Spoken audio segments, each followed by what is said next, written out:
The objective of this lesson is to have students be able to use an array to model division equations.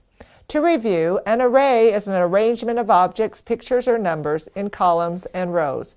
This would be considered an array, as would this, but this would not be, nor would this. Just as we have learned that arrays are one way to represent multiplication, we can also use them to represent division. Students use their division bar mats to represent division using arrays. Let's start with 2 times 6, or 2 rows of 6 tiles. How many rows do we have? 2. How many columns? 6. To write the multiplication equation for this would be 2 times 6 equals 12. How would I write the related division fact?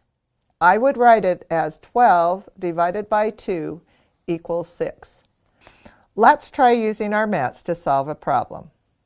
Elle needs to place 14 cupcakes on 2 trays. How many cupcakes on each tray? Let's represent this problem using an array. How many cupcakes are there? 14. How many rows or trays? 2. Let's take our 14 cupcakes and arrange them in 2 trays on our mat. Now let's label our mat. 14 cupcakes and 2 trays. What's still missing?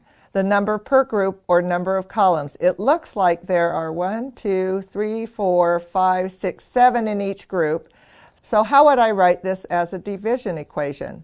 14 cupcakes divided into 2 trays is 7 cupcakes, or 14 divided by 2 equals 7.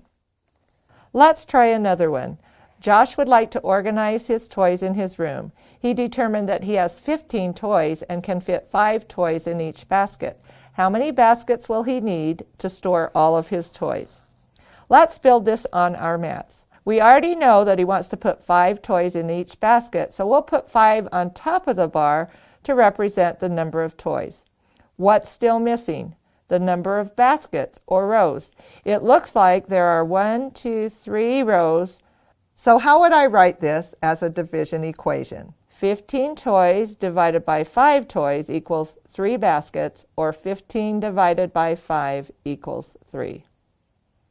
Students continue to solve problems where the rows or groups are known and they need to find the quantity in each group, and those where the quantity is known but they need to find the number of rows or groups. Because division is the inverse of multiplication, students need to see the relationship between them.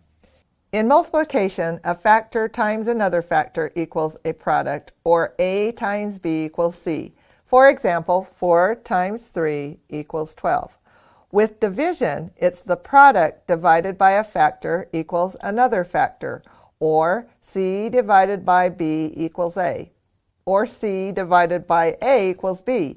Using the same example, 12 divided by 3 equals 4, or 12 divided by 4 equals 3. A good activity to practice with your child is by having you give a product and one factor and ask your child to name the other factor by making an array or thinking of the related multiplication fact.